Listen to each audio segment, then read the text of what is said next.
Hello students, आज हम लोग सब्जेक्ट टॉपिक्स पर पढ़ेंगे चैप्टर 4 के कुछ आगे के क्वेश्चंस जो कि इकोनॉमिक्स की 12th क्लास की सेकंड बुक भारतीय अर्थव्यवस्था के विकास से संबंधित है।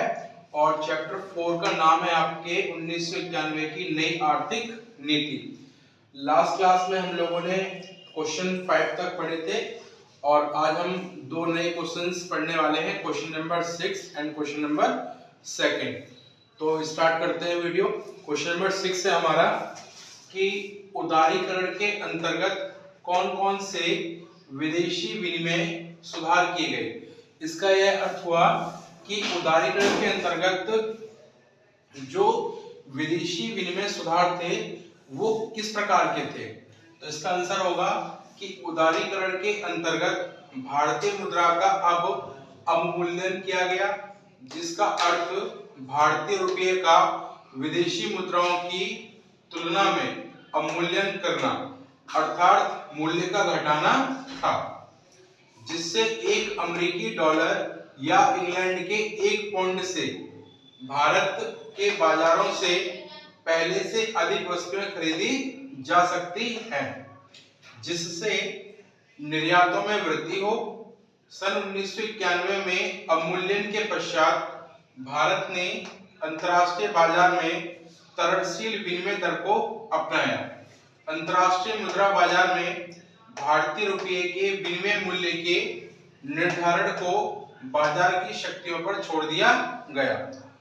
इसका यह अर्थ हुआ कि उदारीकरण के अंतर्गत भारतीय मुद्रा का अवमूल्यन किया गया, यानी जहां पर पहले जो रुपए था उसकी अपनी एक वैल्यू हुआ करती थी, अब उस वैल्यू को चेंज करके उसका अवमूल्यन हो गया।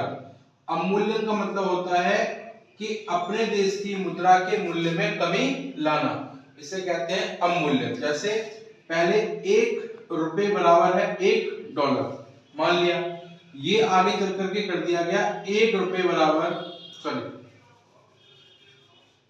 एक डॉलर बराबर 15 रुपए, ताकि अगर ये कहलाता है घरेलू मुद्रा का अवमूल्यन। इसका यह अर्थ हुआ कि अब एक डॉलर में भारतीय बाजार से 15 रुपए की कीमत के बराबर की वस्तुओं को खरीदा जा सकता है, इसे ही अवमूल्यन कहा जाता है।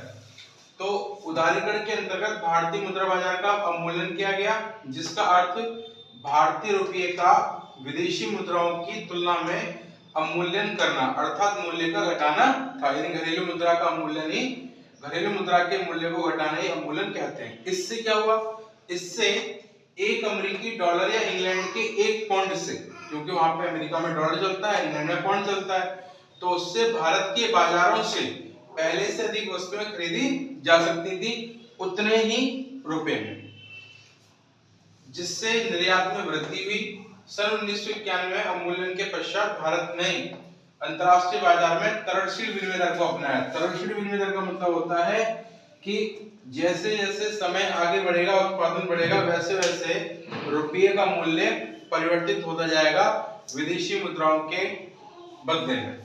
अंतर्राष्ट्रीय मुद्रा बाजार में भारतीय रुपये के विनिमय मूल्य के निर्धारण को बाजार की शक्तियों पर छोड़ दिया गया। इसका यह अर्थ था कि अब एक रुपए के बदले में कितने डॉलर मिलेंगे या एक डॉलर के बदले में कितने रुपए दिए जाएंगे, इसका निर्धारण बाजार की शक्तियां करती थी विदेशी मुद्रा की मांग और पूर्ति के आधार पर, जिसमें किसी प्रकार का कोई भी इन्वॉल्वमेंट सरकार का नहीं होता था। तो ये एक बहुत बड़ा परिवर्तन किया गया कि घरेलू मुद्रा का अवमूल्यन हुआ ताकि हमारे निर्यात को बढ़ाया जा सके। उसके बाद क्वेश्चन नंबर 7 है हमारा कि उदारीकरण के पश्चात व्यापार एवं निवेश नीति में कौन कौन से परिवर्तन किए गए। इस क्वेश्चन का अर्थ हुआ कि उदारीकरण जब हमने अपनाया तो उसमें व्यापारिक क्षेत्र में और निवेश के क्षेत्र में क्या क्या परिवर्तन किए गए। तो इसका आंसर होगा उदारीकरण के पश्चात व्यापार एवं निवेश नीति में व्यापक परिवर्तन हुए। इस क्षेत्र में ये सुधार केंद्रित थे, यानी कि इस क्षेत्र में ये सुधार किए गए। पहला, घरेलू उद्योगों की अंतर्राष्ट्रीय प्रतियोगिता को बढ़ाने पर जोर दिया गया। घरेलू उद्योगों में अंतर्राष्ट्रीय विदेशी निवेश को बढ़ाने पर जोर दिया गया और अर्थव्यवस्था में कुशल विदेशी प्रौद्योगिकी लाने पर जोर दिया गया। तो इन सभी चीजों पर जोर दिया गया। ये व्यापार और निवेश नीति में परिवर्तन लाने के लिए सुधार कार्य थे। अब इन सुधारों को लाने के लिए इनको लागू किस प्रकार से किया गया? तो व्यापार तथा निवेश नीति में सुधार निम्न प्रकार से लागू किए गए। व्यापार और निवेश नीति में सुधार जो हमें ये 3 प्रकार के सुधार लाने थे, इनको लाने के लिए निम्न प्रकार के कार्यक्रम लागू किए गए। पहला, आयात और निर्यात पर मात्रात्मक प्रतिबंधों का निराकरण, यानी कि उन प्रतिबंधों में कमी लाना। विनिर्मित उपभोग वस्तुओं तथा कृषि वस्तुओं पर से मात्रात्मक प्रतिबंधों को हटाया गया। मात्रात्मक प्रतिबंध मतलब जो कर लगा रहे हैं हम, उसको हटा दिया गया। दूसरा, प्रशुल्क दरों में कमी। प्रशुल्क दरों में काफी हद तक नियंत्रित किया गया और कई मदों की आयात तथा निर्यात से प्रशुल्क को हटा दिया गया। प्रशुल्क मतलब कर, जो आयात और निर्यातित वस्तुओं पर लगता था, अब उन कर की दरों में कमी कर दी गई या काफी हद तक उन करों को बहुत सारी वस्तुओं से हटा दिया गया ताकि वस्तुओं की आवाजाही जो है वो आसानी से हो। तीसरा है आयात लाइसेंसिंग की नीति। जोखिमपूर्ण तथा पर्यावरण के प्रति संवेदनशील उद्योगों को छोड़कर आयात लाइसेंसिंग की नीति को समाप्त कर दिया गया। यानी वे उद्योग जो जोखिमपूर्ण है या पर्यावरण के प्रति संवेदनशील है, उन उद्योगों के लिए लाइसेंस की नीति रखी गई। इसके अलावा सही प्रकार के अन्य उद्योगों से लाइसेंसिंग नीति को हटा दिया गया ताकि उद्योगों को बढ़ाया जा सके। इसके साथ साथ फोर्थ जो प्रयास था, निर्यात शुल्क की समाप्ति। अंतर्राष्ट्रीय बाजार में भारतीय वस्तुओं की प्रतियोगिता को बढ़ावा देने के लिए आयात प्रशुल्कों को समाप्त कर दिया गया। यानी कि वस्तुओं के आयात पे जो शुल्क लग रहे थे, उनको पूर्ण रूप से समाप्त कर दिया गया ताकि भारत की वस्तुओं को अंतर्राष्ट्रीय स्तर पर भेजा जा सके और अंतर्राष्ट्रीय स्तर की वस्तुएं भारत में आ सके और अंतर्राष्ट्रीय प्रतियोगिता को बढ़ावा दिया जा सके। तो ये सभी प्रकार के कार्य किए गए जिनके माध्यम से हम जो सुधार चाहते थे, जैसे कि घरेलू उद्योगों में अंतर्राष्ट्रीय प्रतियोगिता, घरेलू उद्योगों में अंतर्राष्ट्रीय निवेश और अर्थव्यवस्था में कुशल विदेशी प्रौद्योगिकी, इनको आसानी से लाया जा सके। तो ये सभी प्रकार के व्यापार और निवेश नीति में किए गए परिवर्तन थे। तो ये था हमारा क्वेश्चन 6 और 7, जिसमें हमने विदेशी विनिमय सुधार और व्यापार और निवेश नीति में क्या क्या परिवर्तन हुए उदारीकरण के अंतर्गत, इसको पढ़ा और समझा।